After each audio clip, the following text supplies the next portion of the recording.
Hello friends, आपका legal impulse में स्वागत है। आज के इस वीडियो में हम डिस्कस करेंगे section 11 of the code of civil procedure, जो कि डील करते हैं रेस जुडिकाटा से। तो आइए आज का ये वीडियो हम शुरू करते हैं। तो रेस जुडिकाटा, रेस का मतलब होता है सब्जेक्ट मैटर या डिस्प्यूट, और जुडिकाटा का मतलब होता है एडजुडिकेटेड या डिसाइडेड। तो इन दोनों वर्ड्स की कंबाइन मीनिंग बन जाती है अ मैटर एडजुडिकेटेड या डिसाइडेड। तो इस कॉन्सेप्ट को हम एक एग्जांपल के जरिए समझ सकते हैं। से फॉर एग्जांपल ए और बी दो पार्टीज हैं जिनके बीच में सब्जेक्ट मैटर है, डिस्प्यूट का वो है मेंस प्रॉफिट और पोजीशन से रिलेटेड। तो इस केस में सूट, डिक्री और जजमेंट पारित हो जाता है। अब फिर से क्या होता है, इसमें से ए या be either of the parties ने एक नया सूट दाखिल कर दिया सेम सब्जेक्ट मैटर पे, जो कि है mesne profit of position related. इस केस में भी कोर्ट ने जजमेंट पारित कर दिया है। अब यहाँ पे दिक्कत ये आती है, अगर यही चेन बनी रही, ये चेन कहीं खत्म नहीं हुई, मतलब कि सबसे पहले इस सिचुएशन में यहाँ पे भी जजमेंट आ गया था, फिर यहाँ पे भी जजमेंट आ गया। अब इस वाले जजमेंट में जो है, मान ले कोई भी पार्टी नाखुश है तो फिर से ये दाखिल कर देगी सूट सेम सब्जेक्ट मैटर पे। तो ये ऐसे ये पूरी सीरीज चलती रहेगी। तो सूट में एक कोई एंड होना चाहिए, there should be a end to a litigation. तो इस एंड को लाने के लिए हमने ये कॉन्सेप्ट लाया है, जो कि है रेस जुडिकाटा का। तो रेस जुडिकाटा क्या होता है, पहले तो सूट दाखिल किया जाता है in court of competent jurisdiction, ठीक, between the same parties on the same cause of action. तो ये जो पार्टीज होगी, सब्सिक्वेंट सूट जो दाखिल करेगी वो बार्ड होगा by the principle of res judicata. वही चीज यहाँ पे भी, अगर ये पार्टीज थी ए और बी, इनके बीच में सब्जेक्ट मैटर था मेंस प्रॉफिट ऑफ पोजीशन का, इसमें जजमेंट आ जाता है, तो ईदर ऑफ द पार्टीज फिर से सूट दाखिल नहीं कर सकती सेम सब्जेक्ट मैटर पे। ये वाले जो सब्सिक्वेंट सूट जो होगा, ये बार्ड होगा by the principle of res judicata. तो आइए इसके पीछे जो फिलॉसफी है वो हम जान लेते हैं। तो जो प्रिंसिपल है रेस जुडिकाटा का, वो बेस्ड है इक्विटी, जस्टिस और गुड कॉन्साइंस के ऊपर। अब इस कॉन्सेप्ट का पर्पस क्या है, इस प्रिंसिपल का पर्पस क्या है? अब अभी देखा था आपने, ये पूरी चेन बन जाएगी ना, कोई भी एंड नहीं होगा किसी लिटिगेशन का। तो ये एंड लाने के लिए हमने ये प्रिंसिपल लाया है, जिसको हम कहते हैं रेस जुडिकाटा। इसके बाद ये अवॉइड करता है मल्टीप्लिसिटी ऑफ द केसेस को, मतलब कि अगर सेम पार्टीज के बीच में और सेम सब्जेक्ट मैटर के बीच में ऑलरेडी कोई जजमेंट हो चुका है, ऑलरेडी कोई केस डिसाइड हो चुका है, तो फिर से वो पार्टीज जो है सेम सब्जेक्ट मैटर पे एक नया सूट दाखिल नहीं कर सकती। इससे क्या होगा, अगर इसे अलाउ कर दिया जाएगा तो मल्टीप्लिसिटी ऑफ द केसेस जो है हो जाए। तो इसी चीज को ध्यान में रखते हुए ये प्रिंसिपल हमने लाया है। इसके बाद एक और पॉइंट है कि ये हेल्प करता है विशियस लिटिगेशन को हटाने में। मान लिया इसमें से ये पार्टीज जो थी, अगर इसमें ये रेस जुडिकाटा का प्रिंसिपल ना होता, तो मान लिया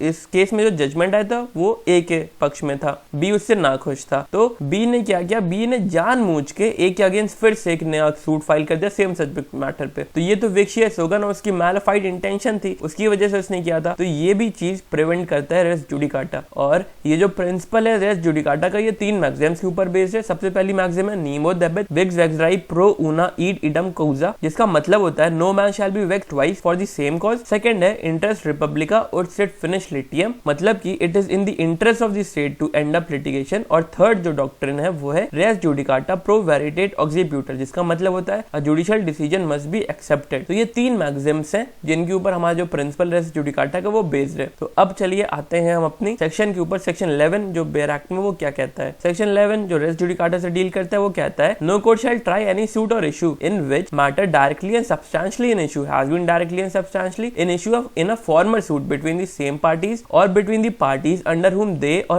any of them claim litigation under the same title in a court competent to try such subsequent suit or the suit in which such issues has been subsequently raised and has been heard and finally decided by such court. The condition that must be satisfied to apply section 11, जो कुछ condition है जो कि satisfy होनी चाहिए जब आप section 11 apply करते हो। मगर इन कंडीशंस को जानने से पहले हम ये जान लेते हैं फॉर्मर सूट और सब्सिक्वेंट सूट का मतलब क्या होता है। तो एग्जाम्पल के तौर पर अगर आप देखो, यहाँ पे 2 सूट है, एक तो 7 मार्च 2021 को दर्ज हुआ था और जो एक सूट था वो 4 सितंबर 2019 को दर्ज हुआ था। तो अगर नॉर्मल सिचुएशन में आप देखो, जो सूट पहले का है तो वो फॉर्मर सूट होगा और जो सूट बाद का वो लेटर सूट होगा। मगर सेक्शन 11 में जो इसका एक्सप्लेनेशन 1 है वो कुछ और चीज बताता है। सो सेक्शन 11 में क्या होता है, जो सूट पहले डिसाइड हो जाता है, मान लिया यहाँ पे 7 मार्च 2021 को जो सूट दाखिल हुआ था बिटवीन ए एंड बी और जो सब्जेक्ट मैटर था वो मेंस प्रॉफिट पोजीशन का था, ये जो सूट था मान लिया पहले एडजुडिकेट हो जाता है, ये पहले हर्ड हो जाता है और डिसाइड भी हो जाता है। इस कंडीशन में ये जो सूट था 7 मार्च 2021 को, ये आपका बन जाएगा फॉर्मर सूट, और इसके बाद ये जो सब्सिक्वेंट ये जो सूट रहा होगा ये बन जाएगा आपका सब्सिक्वेंट सूट। तो आइए अब हम कंडीशन जान लेते हैं। तो सबसे पहली कंडीशन जो हो गई अप्लाई करने के लिए रेस जुडिकाटा को, तो दो सूट होना चाहिए, एक तो फॉर्मर सूट होना चाहिए और सब्सिक्वेंट सूट होना चाहिए। सेकंड जो है जो कोर्ट होनी चाहिए, the court will decide the former suit must be a court of competent jurisdiction to try the subsequent suit. मतलब कि दो सूट आप जो दाखिल करोगे फॉर्मर और सब्सिक्वेंट, जिस कोर्ट में आप दाखिल करोगे वो कॉम्पिटेंट जुरिडिक्शन की होनी चाहिए उन दोनों सूट को ट्राई करने के लिए। Competent to try the subsequent suit or the suit in which such issues is subsequently raised, ये एक्सप्लेनेशन 2 बताता है। थर्ड जो है matter and issue in the former suit must be directly and substantially an issue in the subsequent suit. मतलब कि जो former suit में subject matter था आपका, जैसे कि आपने यहाँ देखा था, इसमें जो सब्जेक्ट मैटर था वो मेंस प्रॉफिट ऑफ पोजीशन का था। अब यही चीज सब्सिक्वेंट सूट में भी सब्जेक्ट मैटर होना चाहिए मेंस प्रॉफिट ऑफ पोजीशन। अगर ये नहीं है तो रेस जुडिकाटा का प्रिंसिपल अप्लाई नहीं होगा। क्यों नहीं होगा? क्योंकि यहाँ पे जो मैटर रेस किया गया है वो डायरेक्टली और सब्सटेंशियली नहीं है। Fourth point, the matter directly and substantially in issue in the subsequent suit must have been heard and finally decided by a court in a former suit. मतलब कि यहाँ पे फाइनल डिसीजन हो जाना चाहिए, जो कि आपका फॉर्मर सूट था वहां पे कोर्ट ने उसकी पूरी सुनवाई कर ली है और उसमें अपने फाइनल डिसीजन दे दिया, तभी आप रेस जुडिकाटा जो प्रिंसिपल वो अप्लाई कर सकते हो। फिफ्थ जो पॉइंट है वो ये है, the former suit must be between the same parties or between the parties under whom they or any of them claim litigation under the same title. और सिक्स पॉइंट जो है वो ये है, such parties must have claim litigation under the same title in the former suit. मतलब कि जैसे कि यहाँ पे जो पार्टीज थी ए और बी, यही पार्टीज जो फॉर्मर सूट था उसमें भी यही पार्टीज होनी चाहिए। अगर ये पार्टीज अलग हो जा रही हैं या कोई चेंज हो जा रहा है इसमें, चाहे तो पार्टीज के बीच में या सब्जेक्ट मैटर के बीच में, तो रेस जुडिकाटा का प्रिंसिपल अप्लाई नहीं होगा। तो हमारी जो इंपॉर्टेंट चीज हो गई, वो कंडीशंस हो गई, वो ये है, सबसे पहले फॉर्मल सब्सिक्वेंट सूट होना चाहिए। सेकंड, जो कोर्ट होनी चाहिए वो कॉम्पिटेंट जुरिडिक्शन की होनी चाहिए। थर्ड, जो मैटर इन इश्यू होना चाहिए वो डायरेक्टली सब्सटेंशियली होना चाहिए issue in the subsequent suit. Fourth, जो मैटर था सब्सिक्वेंट सूट में या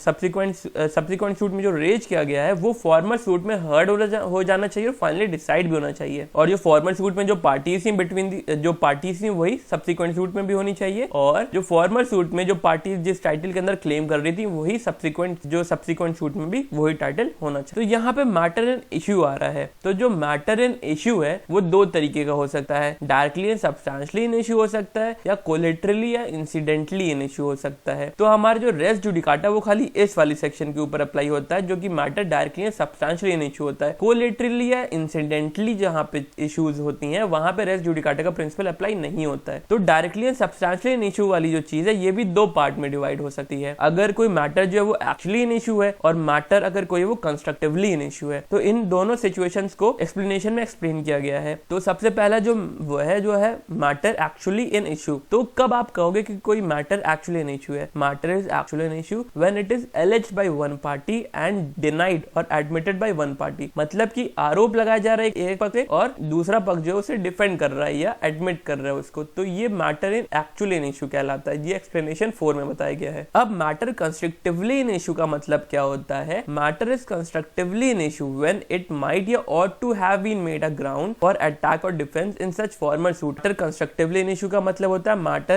is constructively in issue when it might या ought to have been made a ground for attack or defense in such former suit। तो अगर कोई matter जो है, कोई issue जो है जिसको हमें बनाना चाहिए था as a ground of defence या अटैक और आपने नहीं बनाया है, तो वो मान लिया जाएगा कि वो इशू जो है आपने रेज किया है। और आप ये फिर से नहीं कह सकते कि हमने पहले वाले केस में अपने ये सूट रेज नहीं किया था इसीलिए हम पहले केस में चाहते हैं, तो आप ऐसा नहीं कर सकते। ये जो आप करोगे, जो आपका एक्शन जो होगा ये बार्ड होगा by the principle of res judicata. तो जो मैटर कंस्ट्रक्टिवली इन इशू की बात करता है ये एक्सप्लेनेशन 4 करता है और इसी को हम जानते हैं कंस्ट्रक्टिव रेस जुडिकाटा के नाम। तो आइए अब हम देखते हैं कंस्ट्रक्टिव रेस जुडिकाटा होता क्या है। एक्सप्लेनेशन 4 जो है वो कहता है एनी मैटर व्हिच माइट या or to have been made a ground of defence or attack in such former suit shall be deemed, माना जाएगा कि आपने उसे रेज किया है, to have been a matter directly and substantially in issue in such suit when it is so clear that parties might and ought to have been made an issue as cause of action but it did not do so shall not again be provided to make such ground of attack or defend in fresh suit is called constructive res judicata। तो ये जो principal है ये apply किया गया था state of Uttar Pradesh versus Nawab Hussain में 1977 का केस है। यहाँ पे कंस्ट्रक्टिव रेस जुडिकाटा का प्रिंसिपल अप्लाई किया गया था। केस के जो फैक्ट थे वो ऐसे थे, नवाब हुसैन जो थे ये सब इंस्पेक्टर थे ऑफ द पुलिस, इनको डिसमिस कर दिया गया था फ्रॉम सर्विस बाय DI। इन्होंने इस डिसमिसल को चैलेंज किया bye filing a writ petition in high court on the ground that he was not given reasonable opportunity of being heard. High court ने क्या डिसीजन सुनाया? हाई कोर्ट ने कहा कि इनका जो कंटेंशन है वो डिसमिस कर दिया हाई कोर्ट ने, और ये कहा कि जो सब तो इनकी जो कंटेंशन थी कि उसने रीजनेबल अपॉर्चुनिटी नहीं दी गई थी ऑफ बीइंग हर्ड, कंटेंशन को हाई कोर्ट ने डिसमिस कर दिया। फिर सब इंस्पेक्टर जो थे इन्होंने अगेन जो सब इंस्पेक्टर थे इन्होंने फिर से एक सूट फाइल किया on the ground that he was appointed by IGP. इनका जो अपॉइंटमेंट हुआ था सर्विस में वो आईजीपी द्वारा हुआ था और जो डिसमिसल हुआ है वो डीआईजी द्वारा हुआ है। तो जो डीआईजी है उसके पास पावर नहीं है उसे डिसमिस करने की। तो इस केस में ये कहा गया था it was held that the suit was barred by the principle of constructive res judicata. मतलब कि ये जो पहला वाला जो सूट इन्होंने दाखिल किया था उसमें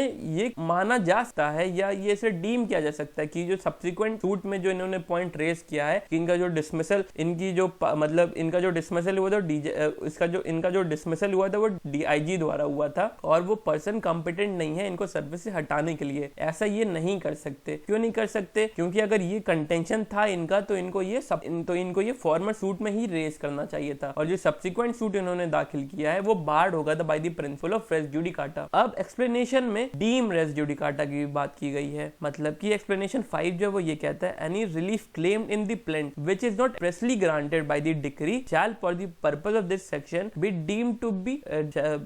deemed to have been refused. मतलब कि मान लिया आपने जो कोर्ट से न्यायालय से जो मतलब आपने अपने प्लेंट में जो क्लेम रिलीफ किया है वो 4 है और न्यायालय ने 3 पे आपने वो सुनाया है और चौथे पे नहीं बताया मतलब कुछ बताया, तो आप तो फिर से नया सूट नहीं दाखिल कर सकते उस चौथे वाले पॉइंट को रेज करते हुए कि पे आप ऐसा नहीं कर सकते। ऐसा इसलिए नहीं कर सकते क्योंकि यहाँ पे ये मान लिया जाएगा, ये डीम कर लिया जाएगा जो चौथा पॉइंट था वो आपका रिफ्यूज हो चुका है और आप उसको फिर से एक नए उसमें नहीं ला सकते हो। इसके बाद रिप्रेजेंटेटिव रेस जुडिकाटा की भी बात की गई है एक्सप्लेनेशन में। एक्सप्लेनेशन 6 जो है वो ये कहता है when person litigate bona fide in respect of a public right or of a private right claim in a common for themself and other all person interested in such right shall for the purpose of this section be deemed to claim under the person so lit. तो example के तौर पे जैसे public interest litigation हो तो मान लिया 4 लोग हैं ए बी सी डी, तो ए जो है वो पार्टीज है और जो उनके बिहाफ पे सी और जो ए जो है वो बी सी डी के बिहाफ